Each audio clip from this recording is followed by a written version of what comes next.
ಉಡಾಯಿಸೋ ಖಾರ ಬಣ್ಣ ರುಚಿಯನ್ನು ನೀಡುತ್ತದೆ. ಮೆಣಸಿನ ಪುಡಿ ಚಿಂದಿ ಉಡಾಯಿಸೋ ಖಾರ ಬಣ್ಣ ರುಚಿ. ಅನಾಥಾಶ್ರಮಕ್ಕೂ ಕೂಡ ನೀರು ನುಗ್ಗಿದೆ. ಹೆಣ್ಣೂರಿನ ಅನಾಥಾಶ್ರಮ ಘನಘೋರ ಸ್ಥಿತಿ. Care shelter public charitable trust ಅದರ ಒಳಗಡೆ ನೀರು ತುಂಬಿದೆ ನೋಡಿ. ಅಬ್ಬಾ, ಇದು ಇದು ಇದು ಬಹಳ ದೊಡ್ಡ ವಿಜುವಲ್ ನೋಡಿ. ಇದು ಬೆಂಗಳೂರಿನ ಈ ನೋಡಿ ಪಾಪ ಈ ರೀತಿ ವಯಸ್ಸಾಗಿರುವಂಥವರು ಅಂಗವಿಕಲರು ಕೂತ್ಕೊಂಡಿದ್ದಾರಲ್ಲ, ಇವ್ರಿಗೂ ಬೆಂಗಳೂರಿಗೂ ವ್ಯತ್ಯಾಸ ಇಲ್ಲ ನಾನು ಹೇಳ್ತಾ ಇದ್ದೀನಿ. ಈ ಏನು ಅನಾಥಾಶ್ರಮ ನೋಡ್ತಾ ಇದೀವಲ್ಲ ನಾವು, ಈ ಅನಾಥಾಶ್ರಮಕ್ಕೂ ಬೆಂಗಳೂರಿಗೂ ವ್ಯತ್ಯಾಸ ಇಲ್ಲ. ಶೇಮ್. ಪ್ರತಿ ಬಾರಿ ಇದೇ ರಗಳೆ, ಇದೇ ಹಣೆ ಬರಹ. ಬೋಟ್ಗಳು ಬಂದು ನಿಂತಿವೆ. ಕೈಕಾಲು ಮುರ್ಕೊಂಡಿರುವಂಥವ್ರು, ವಯಸ್ಸಾಗಿರುವಂಥವ್ರು ಕುತ್ಕೊಂಡಿರೋ ರೀತಿ ನೋಡಿ ಪಾಪ ಅವರು ನೀರಲ್ಲಿ. ಎಂಥ ಸ್ಥಿತಿ ಅವ್ರದ್ದು. ಅಕ್ಷರಶಃ ಬೆಂಗಳೂರಿನ ಸ್ಥಿತಿ ಇದೆ.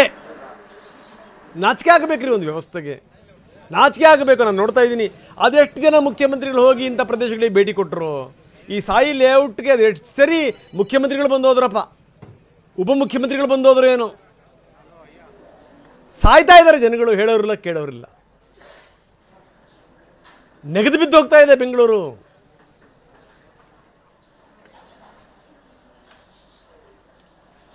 ನೋಡಿ, ನಾವು ನೋಡ್ತಾ ಇದ್ದೀವಿ ಬೋಟಲ್ಲಿ ಜನರು ಕರ್ಕೊಂಬರ್ತಾ ಇದ್ದಾರೆ. ಬೋಟಲ್ಲಿ ಇನ್ನೊಂದು ಕಡೆಗೆ ನಾವು ನೋಡ್ತಾ ಇದ್ವಿ. ಇದು ಈ ದೃಶ್ಯ ಇದೆಯಲ್ಲ, ಇದು ಬಹಳ ಅದ್ಭುತವಾದಂಥ ದೃಶ್ಯ. ಇದು ಈ ವಯಸ್ಸಾಗಿರುವಂಥವರು ಅಂಗವಿಕಲರು ವೀಲ್ ಚೇರಲ್ಲಿ ಕೂತಿರುವಂಥವ್ರು ಹಂಗೆ ಕೂತ್ಕೊಂಡಿದ್ದಾರೆ. ಅವ್ರ ಸುತ್ತಮುತ್ತ ಫುಲ್ ನೀರು ತುಂಬಿಕೊಂಡಿದೆ.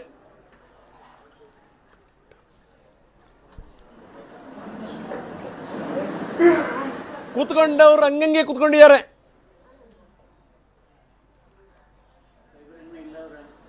ಇದು ಬೆಂಗಳೂರಿನ ಸ್ಥಿತಿ.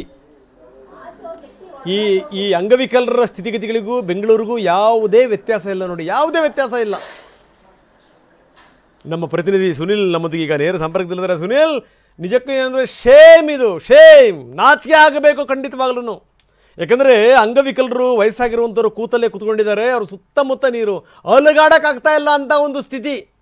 ಇವತ್ತಿನ ಬೆಂಗಳೂರು ಇದೆಯಲ್ಲ, ಇವತ್ತಿನ ಬೆಂಗಳೂರು ಹೆಂಗಿದೆ ಅನ್ನಲಿಕ್ಕೆ ಈ ರೀತಿ ಹ್ಯಾಂಡಿಕ್ಯಾಪ್ ಆಗಿದೆ ಬೆಂಗಳೂರು. ಅಂಗವೈಕಲ್ಯದಿಂದ ನರಳ್ತಾ ಇದೆ ಬೆಂಗಳೂರು. ವೃದ್ಧಾಪ್ಯದಿಂದ ನರಳ್ತಾ ಇದೆ ಬೆಂಗಳೂರು. ಭ್ರಷ್ಟತೆಯ ಕೂಪದಲ್ಲಿ ಮುಳುಗಿ ಹೋಗಿದೆ ಬೆಂಗಳೂರು.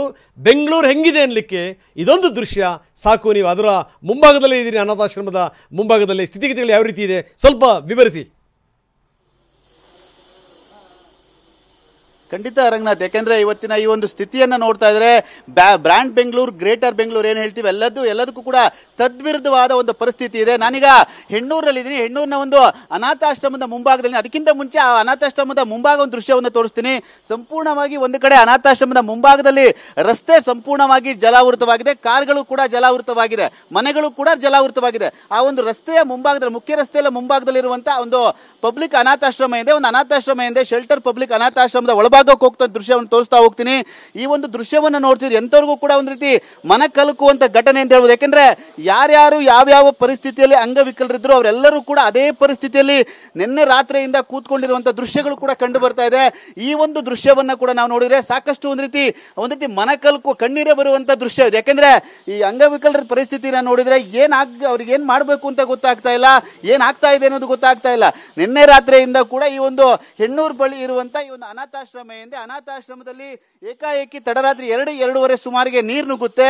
ನೀರು ನುಗ್ಗದಂತ ಸಂದರ್ಭದಲ್ಲಿ ಏಕಾಏಕಿ ಎಲ್ಲರೂ ಕೂಡ ಅವರ ರೂಮ್ಗಳಿಂದ ಹೊರಭಾಗಕ್ಕೆ ಬರ್ತಾರೆ. ಆ ಒಂದು ಸಂದರ್ಭದಲ್ಲಿ ಏಕಾಏಕಿ ನೀರು ನುಗ್ಗಿ ಯಾರು ಕೂಡ ಹೊರಗಡೆ ಹೋಗ್ಲಿಕ್ಕಾಗಂತ ಪರಿಸ್ಥಿತಿ ನಿರ್ಮಾಣವಾಗಿದೆ. ಎಲ್ಲರೂ ಕೂಡ ಇಲ್ಲೇ ಕೂತ್ಕೊಂಡಿರುವಂತಹ ದೃಶ್ಯಗಳು ಕೂಡ ಕಂಡು ಬರ್ತದೆ. ಅವರನ್ನು ಮಾತಾಡಿಸುವಂತ ಪ್ರಯತ್ನವನ್ನ ಮಾಡ್ತೀನಿ. ಒಂದು ಅನಾಥಾಶ್ರಮದಲ್ಲಿ ಸುಮಾರು ಒಂದು 50ಕ್ಕೂ ಹೆಚ್ಚು ಜನರು ಅಂಗವಿಕಲರಿದ್ದಾರೆ, ಬೇರೆ ಬೇರೆ ವೃದ್ಧ ಇದ್ದಾರೆ, ವಯಸ್ಕರಿದ್ದಾರೆ. ಅವ್ರನ್ನ ನಾನು ಮಾತಾಡಿಸ್ತಾ ಹೋಗ್ತೀನಿ. ಯಾಕಂದ್ರೆ ಏಕಾಏಕಿ ನೀರು ಬಂದಂತ ಸಂದರ್ಭದಲ್ಲಿ ಅವ್ರಿಗೆ ಏನ್ ಮಾಡ್ಬೇಕು ಅಂತ ಗೊತ್ತಾಗಲ್ಲ. ಇಲ್ಲಿರುವಂತವರ ಪೋಷಕರು ಅವರೆಲ್ಲರನ್ನು ಕೂಡ ವೀಲ್ ಚೇರ್ ಅಲ್ಲಿ ಯಾವ ಸ್ಥಿತಿಯಲ್ಲಿ ಇದ್ದಾರೆ ಆ ಸ್ಥಿತಿಯಲ್ಲೇ ಕೂಡ ಅವ್ರನ್ನ ಕೂರಿಸಿರುವಂತ ಪ್ರಯತ್ನವನ್ನು ಕೂಡ ಮಾಡಿದ್ದಾರೆ. ಅವ್ರನ್ನ ನಾನು ಮಾತಾಡಿಸ್ತಾ ಹೋಗ್ತೀನಿ. ಯಜಮಾನ್ರೆ, ಎಷ್ಟೊತ್ತಿಗೆ ನೀರು ಬಂತು, ಏನಾಯ್ತು? 96 ఏళ్ళు అవుతుంది నాకు వయసు. ఈ సమయాన వచ్చి మూడు అడుగు నీళ్లు నిలుస్తుంది. నైట్ 2 గంటల ఉండి 2 గంటల ఉండి 3 అడుగు నీళ్లు నిలుస్తుంది. నిండా శ్రమంగా ఉంది స్వామి. ఏం చేసేసి మీరు దయచేసి ఏమో మాకు చేయవలసింది ఏమో చేస్తుంటే పర్వాలేదు. ఈ నీళ్ళు నెత్తి తింటేనే కూడా పర్వాలేదు. ಊಟ ಏನಾದ್ರು ಮಾಡಿದ್ರ? ಊಟ ಮಾಡೋ ಪರಿಸ್ಥಿತಿ ಇಲ್ಲ. కిచెన్ లో నీళ్ళు నిలిచిపోయింది. దాని ఊట కూడా ಮಾಡలేదు. లేకంటే టీ పెట్టి ಬೋಸಿ ఉండము. ಇನ್ನೊಬ್ರು ಇದ್ರೆ ವೀಲ್ ಚೇರ್ ಅಂಗವಿಕಲರು, ಅವರು ನಾನು ಮಾತಾಡುತ್ತಾ ಹೋಗ್ತೀನಿ. ಎಷ್ಟು ಗಂಟೆಗೆ ಈ ಘಟನೆ ಆಯ್ತು? ಏನ್ ಸಮಸ್ಯೆ ಆಗ್ತಿದೆ? ಯಾಕೆ ನೀರಲ್ಲೇ ಇದ್ದೀರಾ ನೀವು ಬೆಳಗ್ಗೆ ನಿನ್ನೆ ರಾತ್ರಿಯಿಂದ? ನಿನ್ನೆ 2 ಗಂಟೆಯಿಂದ ನಮಗೆ ಮಳೆ ಸ್ಟಾರ್ಟ್ ಆಗಿದೆ ಸರ್. ಯಾರಿಗೂ ನಿದ್ರೆ ಇಲ್ಲ, ಏನಿಲ್ಲ. ಒಂದು ಕಟ್ಲಲ್ಲಿ ಇಬ್ಬರು ಮಲ್ತಾ ಇದ್ದೀವಿ. ಅದರಿಂದ ನೀರು ತುಂಬಿಟ್ಟು ladies toilet gents toilet full ತುಂಬಿಟ್ಟು ನೀರು ಹೋಗೋಕೆ ಚಾನ್ಸ್ ಇಲ್ಲ. ಅದರಿಂದ ನಮಗೆ ಇನ್ಫೆಕ್ಷನ್ ಆಗಿದೆ. ಸೊ ಊಟ ಮಾಡಬೇಕಾದ್ರೆ ಅವರು ಅಡುಗೆ ಮಾಡೋಕೆ ಫುಲ್ ನೀರು ತುಂಬಿಟ್ಟಿದೆ. ಅದನ್ನ ಅಡುಗೆನೇ ಮಾಡೋಕ್ಕಾಗಲ್ಲ, ಬ್ರೇಕ್ಫಾಸ್ಟ್ ಮಾಡೋಕ್ಕಾಗ್ತಲ್ಲ. ನಮಗೆ ವಾಮಿಟ್ ಆಗ್ತದೆ, ಫೀವರ್ ಆಗ್ತದೆ ಕೆಲವು ಕಡೆನೂ. ಅದನ್ನ ದಯವಿಟ್ಟು ನಾನು ರೆಟಿಫೈ ಮಾಡಿಕೊಡಿ ಸರ್. ಈ ಸಾಕಷ್ಟು ಸಮಸ್ಯೆ ಆಗ್ತಿದೆ, ಊಟ ಮಾಡ್ಲಿಕ್ಕೂ ಆಗ್ತಾ ಇಲ್ಲ ಅಂತೇಳಿ ಇಲ್ಲಿನ ಮ್ಯಾನೇಜ್ಮೆಂಟ್ ಅವ್ರು ನಾನು ಮಾತಾಡಿಸ್ತಾ ಹೋಗ್ತೀನಿ. ಎಷ್ಟು ಗಂಟೆಗೆ ಈ ಘಟನೆ ಆಯ್ತು? ಎಷ್ಟೊತ್ತಿಗೆ ನೀರು ಬಂತು? 12 ಗಂಟೆಗೆ ಸುಮಾರು ಮಳೆ ಸ್ಟಾರ್ಟ್ ಆಯ್ತು. 2 ಗಂಟೆ ಮೇಲೆ ಜಾಸ್ತಿ ಭಾರಿ ಮಳೆ ಸ್ಟಾರ್ಟ್ ಆಯ್ತು. ಮತ್ತೆ ಬೆಳಿಗ್ಗೆ 5 ಗಂಟೆವರೆಗೂ ಬೀಳ್ತಾನೆ ಇತ್ತು ಫುಲ್ ಮಳೆ. ಕರೆಂಟ್ ಇಲ್ಲ, ಕರೆಂಟಿನ ಸಮಸ್ಯೆ. ರೂಮಲ್ಲಿ ಹೋಗಕ್ಕೆ ಬರಕ್ ಜಾಗ ಗೊತ್ತಿಲ್ಲ. ಇಲ್ಲಿ ಇದೇ ಮೊದಲು ಬಾರಿಗೆ ಸಮಸ್ಯೆ ಆಗ್ತಾ ಇದೆಯಾ? ಹಿಂದೇನೂ ಆಗ್ತಾ ಇದೆಯಾ? ಹಿಂದೇನು ಹೋದ ವರ್ಷನೂ ಇದೇ ತರನೇ ಆಯ್ತು ಸರ್. ಸ್ಥಳೀಯ ಶಾಸಕರು ಜನಪ್ರತಿನಿಧಿಗಳು ಏನು ಬಂದು ನೋಡ್ತಾ ಇಲ್ವಾ? ಸಮಸ್ಯೆ ಬಗೆಹರಿಸೋ ಪ್ರಯತ್ನ ಮಾಡ್ತಾ ಇಲ್ವಾ? ಇಲ್ಲ ಸರ್, ಬರ್ತಾ ಇಲ್ಲ, ಬಂದಿಲ್ಲ. ಸಾಕಷ್ಟು ಸಮಸ್ಯೆ ಆಗಿದೆ ಅಂತ ಹೇಳ್ತಾರೆ. ಇನ್ನು ಹಿಂಭಾಗದಲ್ಲಿ ನೋಡ್ತಾ ಇದ್ರೆ ವಯಸ್ಕರಿದ್ದಾರೆ, ವೃದ್ಧರಿದ್ದಾರೆ, ಮಹಿಳೆಯರಿದ್ದಾರೆ, ಅಂಗವಿಕಲರಿದ್ದಾರೆ. ಅವ್ರ ಪರಿಸ್ಥಿತಿಯನ್ನ ನೋಡ್ತಾ ಇದ್ರೆ ಬ್ರ್ಯಾಂಡ್ ಬೆಂಗಳೂರು, ಗ್ರೇಟರ್ ಬೆಂಗಳೂರು ಇದೇ ನಾನು ಒಂದು ಪರಿಸ್ಥಿತಿ ಗೊತ್ತಾಗ್ತದೆ. ಯಾಕೆಂದ್ರೆ ಎಲ್ಲ ಒಂದು ವಿಕಲಚೇತನರು ಏನಿದ್ದಾರೆ ಅವ್ರು ಏನ್ ಮಾಡ್ಲಿಕ್ಕಾಗಂತ ಪರಿಸ್ಥಿತಿಯಲ್ಲಿ ಕೂತ್ಕೊಂಡಿದ್ದಾರೆ, ಕಂಗಾಲಾಗಿ ಕೂತಿದ್ದಾರೆ. ಅವ್ರಿಗೆ ಊಟವನ್ನ ಮಾಡ್ಲಿಕ್ಕೂ ಕೂಡ ವ್ಯವಸ್ಥೆ ಸಾಕಷ್ಟು ಸಮಸ್ಯೆ ಆಗಿದೆ. ಯಾಕೆಂದ್ರೆ ಅಡುಗೆ ಮನೆ ಆ ಕಿಚನ್ ನಾನು ತೋರಿಸುವಂತ ಪ್ರಯತ್ನವನ್ನು ಕೂಡ ಮಾಡ್ತೀನಿ. ರಂಗನಾಥ್, ನೀವು ದೃಶ್ಯದಲ್ಲಿ ನೋಡ್ತಾ ಇದ್ರೆ ಕಿಚನ್ ಸಂಪೂರ್ಣವಾಗಿ ಜಲಾವೃತವಾಗಿದೆ. ಯಾಕೆಂದ್ರೆ ಆ ಒಂದು ಏನು ವಿಶೇಷ ಚೇತನರಿಗೆ ಇಲ್ಲೇ ಅಡುಗೆ ಆಗ್ಬೇಕು, ಆ ಒಂದು ಅಡುಗೆ ತಯಾರಾಗುವ ಸ್ಥಳವು ಕೂಡ ಸಂಪೂರ್ಣವಾಗಿ ಜಲಾವೃತವಾಗಿದೆ. ಆದ್ರೂ ಕೂಡ ಪರವಾಗಿಲ್ಲ, ಅವರಿಗೆ ಒಂದು ಊಟದ ವ್ಯವಸ್ಥೆಯನ್ನು ಮಾಡಬೇಕು ಅಂತೇಳಿ ಇಲ್ಲಿನ ಆ ವ್ಯವಸ್ಥಾಪಕರಿಂದ ಇಲ್ಲಿ ನೋಡ್ಕೊಂಡವ್ರು ಯಾರು ಒಂದು ವ್ಯವಸ್ಥೆಯನ್ನು ಕೂಡ ಮಾಡ್ತಾ ಇದ್ದಾರೆ. ಯಾಕೆಂದ್ರೆ ಈ ರೀತಿಯಾದ ಒಂದು ಪರಿಸ್ಥಿತಿ ನಿನ್ನೆ ತಡರಾತ್ರಿಯಿಂದ ಮಳೆ ಸುರಿದಕ್ಕಾಗಿದೆ. ಕೇವಲ ಇದು ಮೊದಲ ಬಾರಿಗೆ ಅಲ್ಲ, ಈ ಒಂದು ಘಟನೆ ಏನಿದೆ ಈ ಹಿಂದೆಯೂ ಕೂಡ ಆಗಿತ್ತು. ಆದ್ರೆ ಯಾರು ಕೂಡ ಕ್ರಮವನ್ನು ತೆಗೆದುಕೊಳ್ತಾ ಇಲ್ಲ ಅನ್ನೋ ಮಾತನ್ನು ಕೂಡ ಹೇಳ್ತಾರೆ. ಯಾಕೆ ನನ್ನ ಹಿಂಭಾಗದಲ್ಲಿ ನೀವು ನೋಡ್ತಾ ಹೋದ್ರೆ ಇದು ಬ್ರ್ಯಾಂಡ್ ಬೆಂಗಳೂರ, ಇದು ಗ್ರೇಟರ್ ಬೆಂಗಳೂರು. ಯಾಕೆಂದ್ರೆ ನಾವು ಬೆಂಗಳೂರಿನ ಬೇರೆ ಬೇರೆ ರೀತಿ ವ್ಯಾಖ್ಯಾನವನ್ನು ಮಾಡ್ತೀವಿ. ಇದನ್ನು ನೋಡಿದ್ರೆ ಸಂಪೂರ್ಣವಾಗಿ ತದ್ವಿರುದ್ಧವಾಗಿದೆ. ನೀವಾಗಲೇ ಹೇಳಿದಂಗೆ ಬೆಂಗಳೂರು ಕುಂಠಿತವಾಗಿದೆ, ಸ್ಪಷ್ಟವಾಗಿ ಇಲ್ಲಿ ಗೊತ್ತಾಗ್ತಿರೋ ದೃಶ್ಯಗಳು ಕೂಡ ಕಂಡು ಬರ್ತಾ ಇದೆ. ಯಾಕೆಂದ್ರೆ ಅಂಗವಿಕಲರು ನಿನ್ನೆ ರಾತ್ರಿಯಿಂದಲೂ ಕೂಡ ಏನ್ ಮಾಡಬೇಕು ಅನ್ನೋ ಪರಿಸ್ಥಿತಿಯಲ್ಲಿ ಅವರು ಕಂಗಾಲಾಗಿ ಕೂತಿದ್ದಾರೆ. ಅವ್ರನ್ನ ಹೊರಗಡೆ ಕರ್ಕೋಗ್ಲಿಕ್ಕಾಗಲ್ಲ. ಯಾಕೆಂದ್ರೆ ನಾನು ಆವಾಗಲೇ ಮೊದಲು ಶುರುವಲ್ಲೇ ದೃಶ್ಯವನ್ನು ಕೂಡ ತೋರಿಸಿದೆ.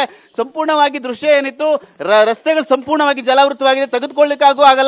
ಆ ಒಂದು ದೃಶ್ಯ ಘಟನೆ ಕೂಡ ಸಾಕಷ್ಟು ಮನಕಲಕುವಂತ ಘಟನೆ ಬೆಂಗಳೂರಲ್ಲಿ.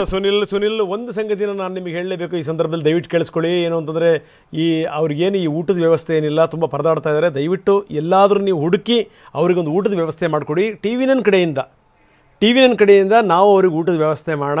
ಜೊತೆಗೇನು ಅಂತಂದರೆ ಈ ಸಂಬಂಧಪಟ್ಟಂಥ MLA ಯಾರು ಹುಡುಕ್ರಿ, ನಾಪತ್ತೆ ಆಗಿರುವಂಥವ್ರು, ನಾಟ್ ರೀಚಬಲ್ ನಾಯಕರು ಯಾರ್ಯಾರಿದ್ದಾರೆ, ನಾಟ್ ರೀಚಬಲ್ ನಾಯಕರು ಹುಡುಕಿ ಅವ್ರನ್ನ. ಅವ್ರ ಮುಖಕ್ಕೆ ಈ ವಿಜುವಲನ್ನು ಹಿಡಿರಿ. ನಾಚಿಕೆ ಆಗತ್ತಾ ಅಂತ ಕೇಳಿ ಸುನಿಲ್. ನಿಮ್ಮಪ್ಪನೋ ನಿಮ್ಮಮ್ಮನೋ ಈ ಸ್ಥಿತಿಯಲ್ಲಿ ಇದ್ದಿದ್ರೆ ಗತಿ ಏನು ಅಂತ ಕೇಳಿ. ಜಾರ್ಜ್ ವ್ಯಾಪ್ತಿಗೆ ಬರುತ್ತಂತೆ, ಇದು ಗೊತ್ತಿಲ್ಲ ನನಗೆ. ಐ ಡೋಂಟ್ ನೋ ಇದು ಪರ್ಟಿಕ್ಯುಲರ್ ಆಗಿ ಯಾರ ವ್ಯಾಪ್ತಿಗೆ ಬರುತ್ತೆ ಗೊತ್ತಿಲ್ಲ. ಜಾರ್ಜ್ ಅವ್ರ ವ್ಯಾಪ್ತಿಗಾರೆ ಬರಲಿ ಅಥವಾ ಬಸವರಾಜ್ ವ್ಯಾಪ್ತಿಗಾರೆ ಬರಲಿ ಗೊತ್ತಿಲ್ಲ ನನಗೆ. ನಾಚಿಕೆ ಆಗಬೇಕ್ರಿ. ಶೇಮ್. ನಿಮ್ಮಪ್ಪನೋ ನಿಮ್ಮಮ್ಮನೋ ನಿಮ್ಮ ಮನೆಯಲ್ಲಿರುವಂಥವ್ರು ಅಥವಾ ನಮ್ಮ ಸುತ್ತಮುತ್ತ ಇರುವಂಥ ಅಂಗವಿಕಲರು ಈ ರೀತಿ ಇದ್ದಿದ್ರೆ ನೀವು ಇದೇ ರೀತಿ ವ್ಯವಸ್ಥೆ ಮಾಡ್ತಾ ಇದ್ರಾ? ಅನಾಥಾಶ್ರಮಕ್ಕೆ ನೀರು ನುಗ್ಗಿದೆ, ತಿನ್ನಕ್ಕೆ ಅನ್ನ ಇಲ್ಲ ಅವರಿಗೆ. ಇದಕ್ಕಿಂತ ನಾಚಿಕೆಡಿನ ಸಂಗತಿ ಇನ್ನೊಂದಿದೇನ್ರಿ? ಏನು ಭಾಗ್ಯಗಳು ಕೊಟ್ಟರೆ ಏನ್ರಿ ಬಂತು ಸುಡುಗಾಡು? ಏನು ಬಂತು? ಏನು ಭಾಗ್ಯಗಳು ಕೊಟ್ಟರೆ? ಇವತ್ತು ಅಂಗವಿಕಲರೇನು ನಿಂತ್ಕೊಂಡಿರಲ್ಲ, ಸಾಲ ಕುತ್ಕೊಂಡಿರಲ್ಲ. ಬೆಂಗಳೂರಿನ ಸ್ಥಿತಿ ಇದು. ಇವರು ಬೆಂಗಳೂರಿನ ಅಂಬಾಸಿಡರ್ಸ್. ಬೆಂಗಳೂರಿನ ಸ್ಥಿತಿಗತಿಗಳಿದೆಯಲ್ಲ ಅದನ್ನು ತೋರಿಸ್ತಾ ಇದ್ದಾರೆ. ಬೆಂಗಳೂರು ಇವತ್ತು ಕುಂಠಿತ ಇದೆ, ಅಂಗವೈಕಲ್ಯಕ್ಕೆ ಒಳಪಟ್ಟಿದೆ. ಸಿಕ್ಕಲ್ಲಿ ನೀರು ನುಗ್ತಾ ಇದೆ ಬೆಂಗಳೂರಿನಲ್ಲಿ. ಹೇಳೋರಿಲ್ಲ ಕೇಳೋರಿಲ್ಲ. ಬೆಂಗಳೂರಿನ ಬಗ್ಗೆ ದೊಡ್ಡ ಮಾತುಗಳನ್ನು ರಾಜಕಾರಣಿಗಳು ಆಡ್ತಾ ಇದ್ದಾರೆ. ಯಾವ ಪ್ರಯೋಜನಗಳು ಕೂಡ ಆಗ್ತಾ ಇಲ್ಲ. ಪ್ರತಿ ಬಾರಿ ಸಾಯಿಲೆ ಹೊಡ್ತಿದೆ ಹಣೆ ಬರಹ. ಪ್ರತಿ ಬಾರಿ ನಾಚಿಕೆಗೇಡಿನ ಸಂಗತಿ. ದಯವಿಟ್ಟು ಸುನಿಲ್, ನೀವು ಕೇಳಿಸ್ಕೊಂಡ್ರಿ ಅಂತ ನಾನು ಭಾವಿಸ್ತೀನಿ. ಅವರೆಲ್ಲರಿಗೂ ಕೂಡ ಟಿವಿ9 ಕಡೆಯಿಂದ ಊಟದ ವ್ಯವಸ್ಥೆಯನ್ನು ಮಾಡಬರಬೇಕು ಸುನಿಲ್. ಇದು ಇದು ಇದು ನಮ್ಮ ಕಡೆಯಿಂದ ನಾವು ಅವರಿಗೆ ಮಾಡ್ತಿರುವಂಥ ಸೇವೆ. ಬಹುಶಃ ನಾನು ಇದನ್ನು ಕೇಳಿಸ್ಕೊಂಡಿದ್ದೀರಿ ಅಂತ ನಾನು ಭಾವಿಸ್ತೀನಿ. ಕಿರಣ್ ನಮ್ಮ ಜೊತೆಗೆ ಈಗ ಸಂಪರ್ಕದಲ್ಲಿದ್ದಾರೆ. ಸಾಯಿ ಲೇಔಟ್ನಲ್ಲಿದ್ದಾರೆ. ಪ್ರತಿ ಬಾರಿ ಸಾಯಿ ಲೇಔಟ್ನಲ್ಲಿ ಏನು ಅಂತಂದರೆ ನೀರು ತುಂಬಿ ತುಳುಕುತ್ತೆ. ಆ ಸಂದರ್ಭದಲ್ಲಿ ಬೋಟ್ಗಳು ಎಂಟ್ರಿ ಆಗ್ತವೆ, ಟ್ರ್ಯಾಕ್ಟರ್ಗಳು ಎಂಟ್ರಿ ಆಗ್ತವೆ. ಕಳೆದ ಬಾರಿ CM ಹೋಗಿದ್ದರು, DCM ಹೋಗಿದ್ದರು, ಸಂಬಂಧಪಟ್ಟಂಥ ಮಂತ್ರಿಗಳು ಹೋಗಿದ್ದರು. ಯಾವುದು ಕೂಡ ಉಪಯೋಗ ಇಲ್ಲ. ಇದು ಒಂದು ವ್ಯವಸ್ಥೆ, ಇದು ಒಂದು ದರಿದ್ರ ವ್ಯವಸ್ಥೆ. ಬೆಂಗಳೂರಿನ ಉಸಿರು ನಿಲ್ಲೋದೊಂದು ಬಾಕಿ ಇದೆ. ಕಿರಣ್, ಏನಂತೀರ? ಸ್ಥಳದಲ್ಲಿದ್ದೀರಿ ನೀವು.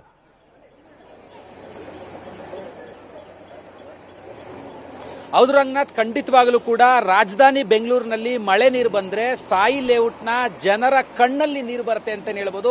ಕಾರಣ ಏನು ಅಂತ ಹೇಳಿದ್ರೆ, ಇದೇನು 6 ತಿಂಗಳು 1 ವರ್ಷದ ಹಿಂದೆ ಆಗಿರುವಂಥ ಸಮಸ್ಯೆ ಅಲ್ಲ. ಸಾಕಷ್ಟು ವರ್ಷಗಳಿಂದಲೂ ಕೂಡ ಜನ ಇದೇ ರೀತಿಯಾದಂಥ ಒಂದು ಪರಿಸ್ಥಿತಿಯನ್ನು ಎದುರಿಸ್ತಾರೆ.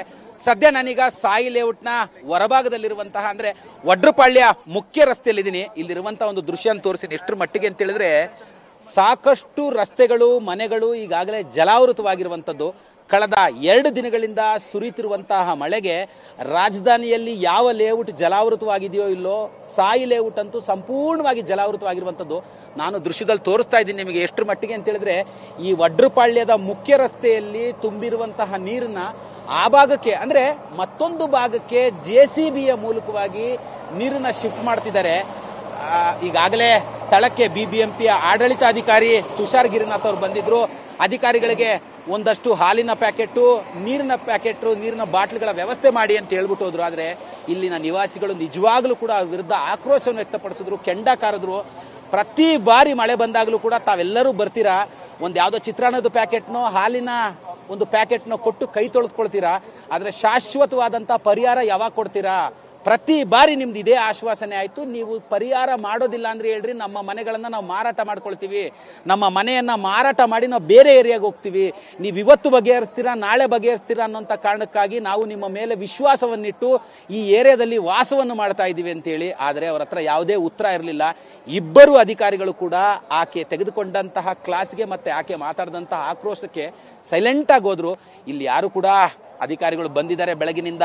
ಟ್ರ್ಯಾಕ್ಟರ್ ಅಂದರೆ ಮನೆ ಒಳಗೆ ಇರುವಂಥವ್ರನ್ನ ಹೊರಭಾಗಕ್ಕೆ ಶಿಫ್ಟ್ ಮಾಡಲಿಕ್ಕೆ ಟ್ರ್ಯಾಕ್ಟರ್ನ ವ್ಯವಸ್ಥೆ ಮಾಡಿದ್ದಾರೆ, ಬೋಟ್ಗಳ ವ್ಯವಸ್ಥೆ ಮಾಡಿದ್ದಾರೆ. ಅಂದರೆ ಸಾಯಿ ಲೇಔಟಲ್ಲಿ ನೀರು ತುಂಬಿಕೊಂಡಾಗೆಲ್ಲ ಈ ಬೋಟ್ಗಳು ಟ್ರ್ಯಾಕ್ಟರ್ಗಳು ಕಾಮನು. ಹಿಂದೆ ಕೂಡ ನಾನು ತೋರಿಸ್ತಾ ಇದ್ದೀನಿ ರಂಗನಾಥ್ ನಿಮಗೆ ದೃಶ್ಯದಲ್ಲಿ, JCBಯ ಹಿಂಭಾಗದಲ್ಲಿ ಟ್ರ್ಯಾಕ್ಟರ್ ಬರ್ತಾ ಇದೆ. ಆ ಟ್ರ್ಯಾಕ್ಟರ್ನ ಮೂಲಕವಾಗಿ ಯಾರ್ಯಾರು ಮನೆ ಒಳಗೆ ಸಿಲುಕೊಂಡಿದ್ದಾರೋ ಅವರೆಲ್ಲರನ್ನೂ ಕೂಡ ಕರೆದುಕೊಂಡು ಹೊರಗಡೆ ಬರ್ತಿದ್ದಾರೆ. ಕಾರಣ ಏನಂತ ಹೇಳಿದ್ರೆ, ಮನೆ ಒಳಗಿರುವಂಥವ್ರಿಗೆ ಊಟ, ತಿಂಡಿ, ಹಾಲು, ಕುಡಿಯಕ್ಕೆ ನೀರಿಲ್ಲ. ಯಾಕೆ ಅಂತ ಕೇಳಿದ್ರೆ, ಮನೆಯ ಮುಂಭಾಗದಲ್ಲಿರುವಂತಹ ಒಂದು ವಾಟರ್ ಟ್ಯಾಂಕ್ ಏನಿದೆ ಅಂದರೆ ಸಂಪ್ ಏನಿದೆ, ಸಂಪ್ನ ಪೂರ್ತಿ ರಾಜಕಾಲುವೆಯ ಕೊಳಚೆ ನೀರು ತುಂಬಿಕೊಂಡಿದೆ. ಕುಡಿಯಕ್ಕೆ ಆಗ್ತಾ ಇಲ್ಲ, ಸ್ನಾನ ಮಾಡೋಕ್ಕಾಗ್ತಾ ಇಲ್ಲ, ಮಕ್ಕಳಿಗೆ ಏನಾದ್ರು ತಿನ್ನಕ್ಕೆ ಕೊಡೋಣ ಅಂದ್ರೂ ಕೂಡ ಏನೂ ಇಲ್ಲ. ಆ ಒಂದು ದುಸ್ಥಿತಿಯನ್ನು ಎದುರಿಸ್ತಾ ಇದ್ದೀವಿ. ಆರಂಭದಲ್ಲೆಲ್ಲ 1 ಕ್ರಾಸಿಗೋ 2 ಕ್ರಾಸಿಗೋ ಒಂದಷ್ಟು ಹಾಲನ್ನೋ ನೀರನ್ನೋ ಸಪ್ಲೈ ಮಾಡ್ತಾರೆ, ಒಳಭಾಗಕ್ಕೆ ಯಾರು ಕೂಡ ಬರೋದಿಲ್ಲ, ನಮ್ಮ ಕಷ್ಟವನ್ನು ಯಾರು ಕೇಳೋರಿಲ್ಲ ಅನ್ನುವಂಥ ಒಂದು ಆಕ್ರೋಶ ಕೂಡ ಈಗಾಗಲೇ ವ್ಯಕ್ತಪಡಿಸ್ತಿರುವಂಥದ್ದು ರಂಗನಾಥ್. ಓಕೆ ಕಿರಣ್, ಧನ್ಯವಾದ ತಮ್ಮೆಲ್ಲ ಮಾಹಿತಿಗೆ.